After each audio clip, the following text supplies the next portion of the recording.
been a busy bee. You're supposed.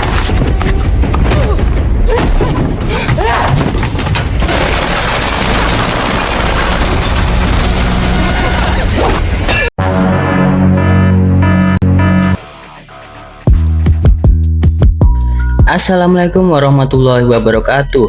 Halo semuanya, kembali bersama gue Dian dan selamat datang kembali di Zona Film Series, tempat dimana kita membahas film-film pilihan dengan alur yang mendalam dan kisah yang penuh makna.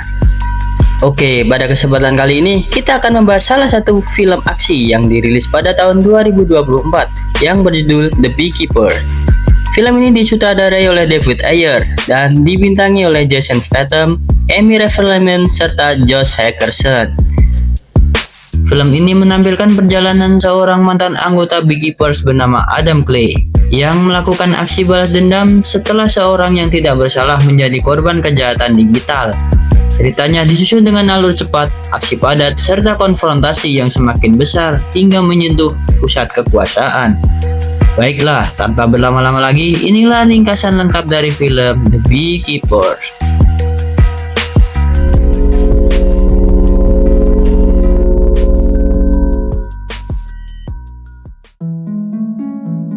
Cerita dibuka dengan memperkenalkan seorang peternak lebah bernama Adam Clay yang tengah sibuk dengan pekerjaannya di sebuah pekarangan rumah milik seorang wanita tua bernama Nyonya Parker. Diketahui bahwa Clay memang menyewa gudang milik Nyonya Parker untuk dijadikan sebagai tempat usahanya beternak lebah madu. Ketika Clay sedang sibuk dengan pekerjaannya, kita diperlihatkan Nyonya Parker yang sedang menggunakan laptopnya.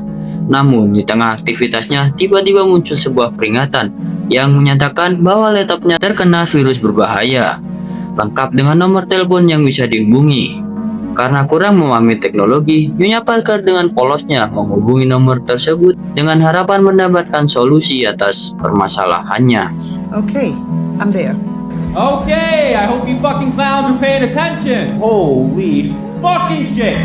Alright kids, let the strip mining begin. Dan sudah jelas bahwa ini adalah tindak kejahatan yang biasa disebut phishing atau scam yang bertujuan mengambil data identitas pribadi milik korbannya. Dalam hal ini, Nyonya Parker adalah korbannya. Para pelaku bukanlah perorangan, melainkan sebuah perusahaan besar yang dikelola oleh seorang bernama Garnet yang sepertinya menjabat sebagai manajer di perusahaan haram ini. Dengan begitu mudahnya, mereka mengelabui Nyonya Parker dan berhasil menguras seluruh uang tabungan di dalam rekeningnya.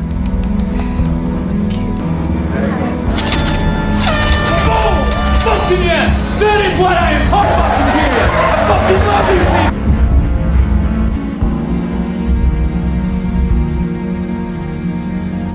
Kembali ke Clay yang sedang mempacking madu hasil tertaknya. Ia kemudian mengambil satu botol madu dan berniat memberikannya kepada Nyonya Parker.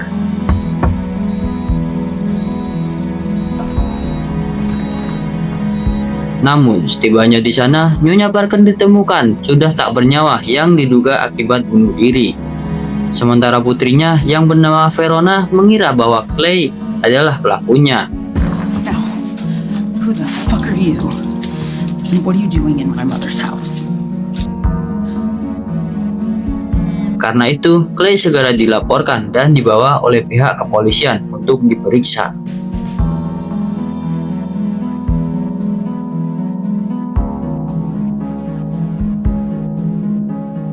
Satu malam, Clay harus mendekam di balik jeruji besi sebelum akhirnya dibebaskan karena tidak terbukti bersalah. Verona yang sudah menyadari kesalahan pahamannya menemui Clay di gudang untuk meminta maaf. Verona sendiri adalah seorang agen FBI dan ia sudah berkoordinasi dengan pihak terkait mengenai kasus ini. Hingga mereka mendapatkan informasi bahwa para pelaku telah beroperasi sejak 2 tahun lalu dan hingga kini belum berhasil ditangkap akibat minimnya petunjuk. You know who did it? Drew's been operating for 2 years and we don't even have names. Taking from an elderly person is as bad as stealing from a child. I need to take care of the hive. Dan jika kamu mengira Adam Clay hanyalah seorang peternak lebah biasa, maka kamu sudah salah besar. Karena terlihat Clay mengambil sebuah ponsel yang disembunyikan di dalam salah satu sarang lebah dan menghubungi seseorang untuk menanyakan alamat lengkap para pelaku kejahatan ini. Dari sini bisa disimpulkan bahwa Clay adalah mantan agen khusus yang bekerja di salah satu badan rahasia milik pemerintah. Tanpa membuang waktu, Clay langsung datang ke alamat yang dimaksud sambil menenteng jerigen bensin. Clay dengan terang-terangan mengancam akan membakar habis gedung tersebut, sehingga apabila para penjaga tetap menghalanginya, maka inilah akibatnya. Having the weakest in our society, stealing everything.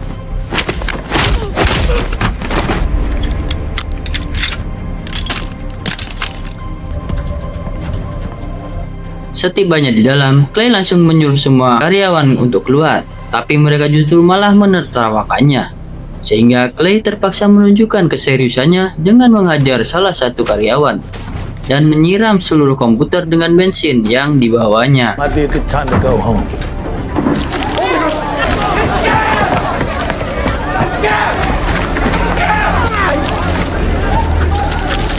Tak lama, muncullah Garnet, sang manajer, yang membawa lebih banyak penjaga, sehingga Clay harus kembali menghajar mereka, sekaligus membakar gedung tersebut hingga rata.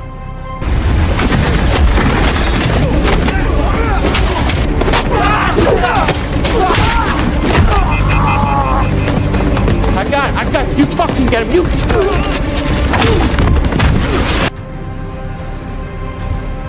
Next call from your little phishing scam. We'll make a spark across these wires.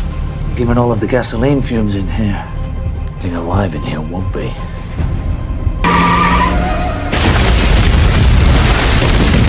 Melihat gedungnya hancur, Garnet langsung menghubungi atasannya yang bernama Derek, anak orang kaya yang diam-diam menjalankan bisnis haram di dunia maya.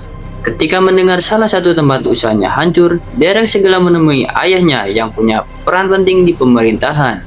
Derek memintanya untuk mencarikan nama dan alamat pelaku yang sudah meledakkan gedung usahanya itu. Namun, karena Derek terlalu sering membuat masalah, ayahnya pun malas untuk membantunya. Derek akhirnya kembali menghubungi Garnet dan menyuruhnya melacak satu persatu korban. Barangkali pelakunya adalah salah satu dari mereka. Tak mau membuang waktu, Garnet membawa beberapa pembunuh bayaran untuk melacak satu persatu alamat rumah korbannya.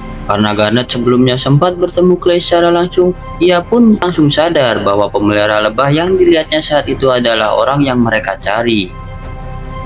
Sebelum menyusul ke gudang, Garnet menyuruh anak buahnya untuk menembak seluruh sarang lebah milik Clay. Dan disinilah kesalahan paling fatal yang dilakukan Garnet, menghancurkan satu-satunya pekerjaan yang dimiliki Clay. Setibanya di gudang, mereka kembali bertindak ceroboh dengan menghancurkan semua botol madu milik Clay.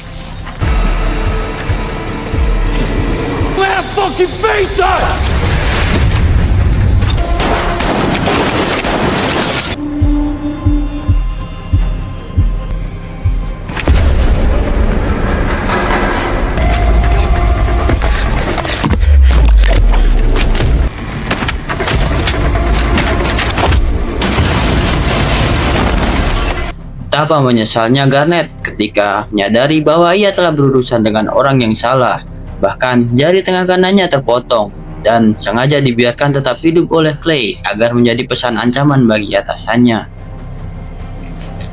Setibanya di sebuah jembatan, Garnet menghentikan mobilnya dan memanfaatkan momen itu untuk menghubungi Derek guna melaporkan kegagalannya. Namun, tiba-tiba Clay muncul setelah mendengar percakapan tersebut dan langsung mengikat tubuh Garnet menggunakan tali yang terhubung dengan mobilnya. Sehingga ketika mobil itu jatuh ke bawah jembatan, Garnet terseret dan tewas seketika.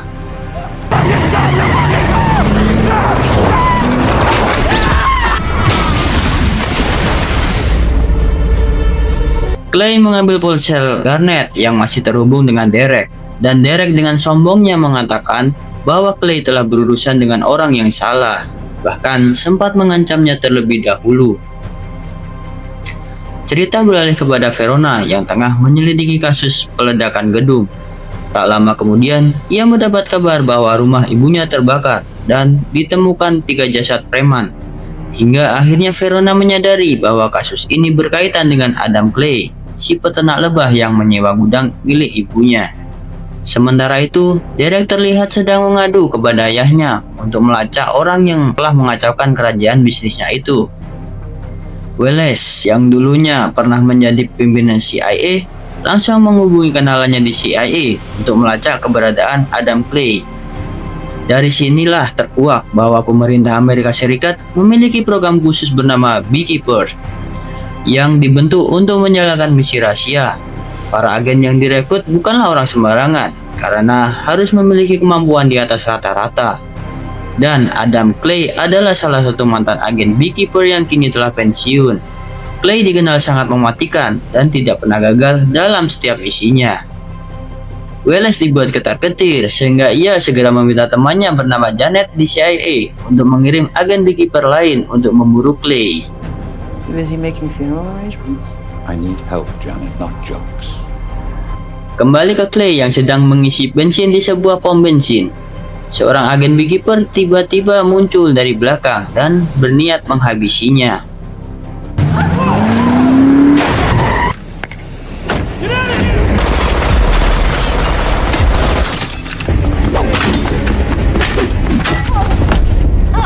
You've been a busy bee.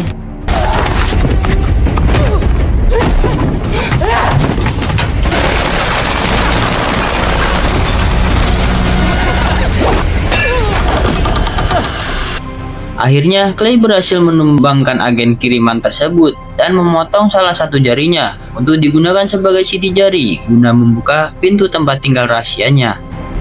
I need your keys.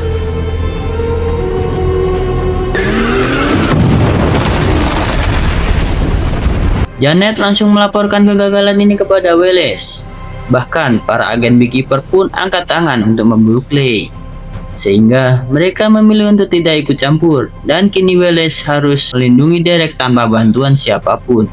Karena itu, Wallace segera mengumpulkan para agen terbaik yang pernah bekerja dengannya. Ia menaruh harapan besar agar mereka dapat melindungi Derek atau bahkan menghabisi Clay jika ada kesempatan. Mr. Paris, you should get your people moving. Kembali ke Clay yang telah sampai di markas milik sang agen. Menggunakan potongan jari tersebut, Clay berhasil masuk ke dalam dan mulai mengumpulkan informasi terkait lokasi perusahaan Derek yang lain.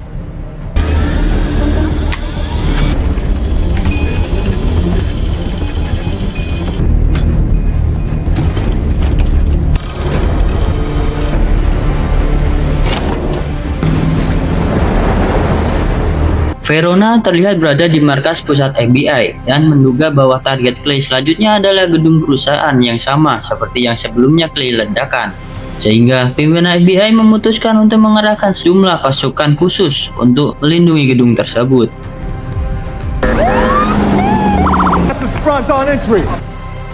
Namun saat FBI hendak memasuki gedung, mereka dicegat oleh pasukan CIA yang telah lebih dulu berada di lokasi. Dan tentunya orang-orang ini adalah orang bayaran Wallace yang ditugaskan untuk melindungi gedung tersebut. Di dalam gedung, kita diperlihatkan seorang manajer yang sedang memberi arahan kepada karyawan sebelum akhirnya pihak CIA masuk dan menyuruh mereka keluar demi keselamatan mereka. Namun, manajer tersebut justru membangkang dan meminta kepada CIA untuk berbicara langsung dengan Derek. Tidak diketahui siapa sebenarnya Derek ini, tetapi dalam percakapan yang terdengar, para agen CIA tampak benar-benar tunduk saat Derek memerintahkan mereka agar tidak mengganggu bisnisnya dan cukup melindunginya dari luar gedung. Set up a perimeter outside. Let's go. Move. Beralih keluar gedung saat pasukan sedang membagi tugas, alih-alih bersembunyi, Clay justru muncul di tengah mereka dan dengan terang-terangan ikut bergabung sebelum kemudian mengajar mereka sekaligus. Somebody detain this guy.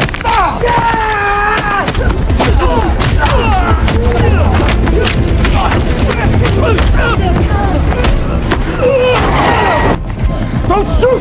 Don't shoot! Clay langsung masuk ke dalam gedung dan bersembunyi di antara para karyawan hingga CIA menyadari keberadaannya dan langsung menembakinya.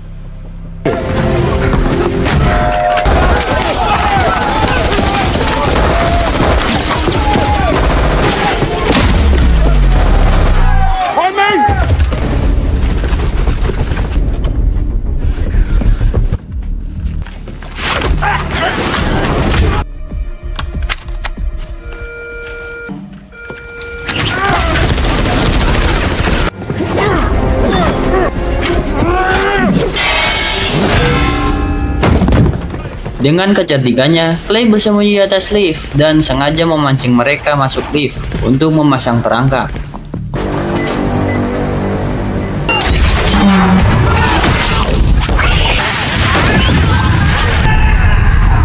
You're done. Setelah semuanya tumbang, Clay kembali masuk dan menginterogasi sang manajer mengenai siapa bosnya dan di mana ia tinggal.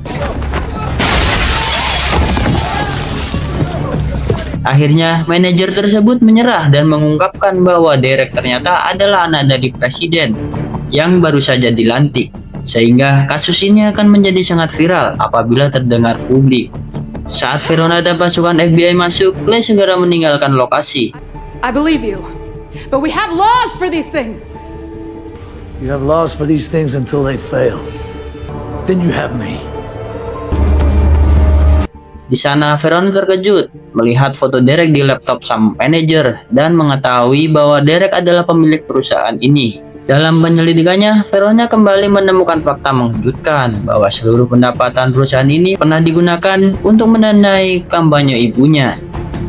Karena kasus ini menyangkut isu kenegaraan, Jackson selaku atasan mereka meminta Verona untuk diam dan fokus pada tugasnya, sementara ia sendiri yang akan menyelidiki kebenaran tuduhan serius ini. Beralih ke kediaman presiden, para penjaga disiagakan untuk melindungi Derek dan keluarganya. Bahkan, Verona sebagai agen FBI pun turut ditugaskan menjaga acara kepresidenan ini.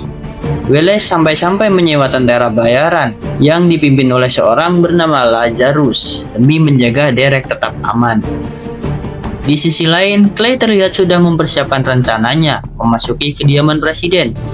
Ia menggunakan gorong-gorong sebagai jalan utama dan berhasil menyusup ke salah satu mobil tentara saat pemeriksaan berlangsung.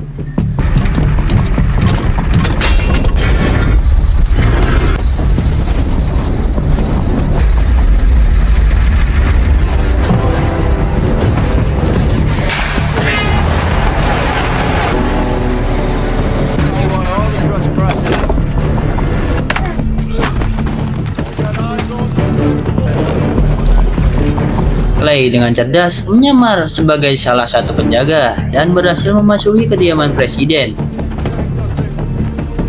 Ia kemudian segera mengganti pakaiannya dan kembali menyamar sebagai salah satu tamu acara. Terlihat Derek sedang bersama ibunya ketika Jackson, atasan Verona, datang menanyakan tuduhan pendanaan kampanye yang bersumber dari bisnis haram anaknya. Ternyata ibunya sama sekali tidak mengetahui bisnis ilegal ini, sehingga memperburuklah keadaan, terutama karena Jackson mendengar langsung seluruh percakapan tersebut. Dalam kepanikan, Derek nekat mengambil pistol dan menembak Jackson hingga tewas di tempat.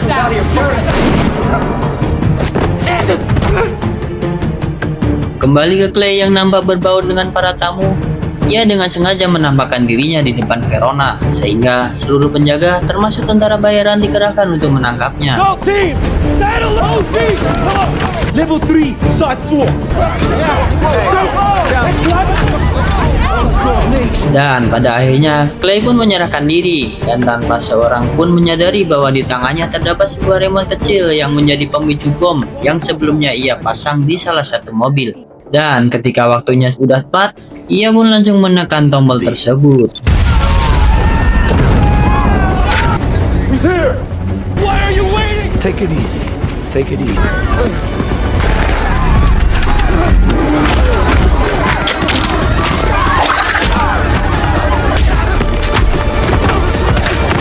Setelah melumpuhkan seluruh tentara bayaran, Clay naik ke lantai tempat Derek berada, di mana ia kembali harus berhadapan dengan para penjaga, termasuk pas pampres yang menghadangnya.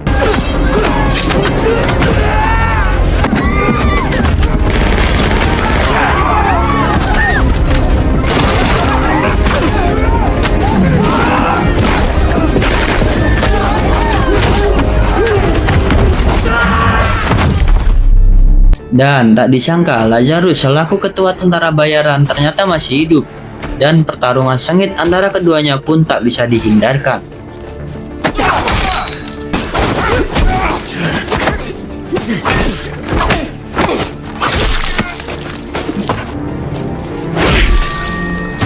Usai mengalahkan Lazarus, Clay kemudian diambil oleh Welles yang kemudian mencoba membujuknya untuk mempertimbangkan kembali niat balas dendamnya. Namun, hal itu tidak mengubah keputusan Clay yang tetap memasuki ruangan tempat Derek tersembunyi. I can't do that.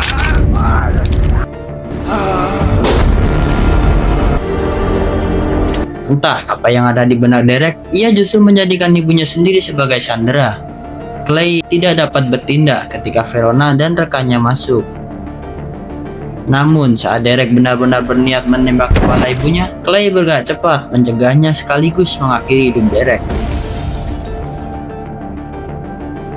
Menyadari bahwa tindakan Clay sudah berada di jalur yang benar, Verona membiarkannya melarikan diri, dan setelah semua selesai, Clay mengambil perlengkapannya yang sebelumnya ia sembunyikan, lalu pergi meninggalkan lokasi tersebut. Dan cerita pun selesai. Demikian pembahasan lengkap mengenai film The Beekeepers. Film ini bukan hanya menampilkan aksi intens dari awal hingga akhir, tetapi juga memperlihatkan bagaimana sebuah kejahatan digital dapat menghancurkan kehidupan seseorang. Melalui karakter Adam Clay, film ini menekankan bahwa keadilan dalam bentuk apapun selalu memiliki harga yang harus dibayar. Bagaimana menurutmu? Apakah kamu setuju dengan tindakan Adam Clay sebagai bentuk keadilan? Silakan tulis pendapatmu di kolom komentar. Jangan lupa untuk like, share, dan subscribe agar kamu tidak ketinggalan pembahasan film menarik lainnya. Terima kasih telah menonton, sampai jumpa di video seru berikutnya. Bye bye.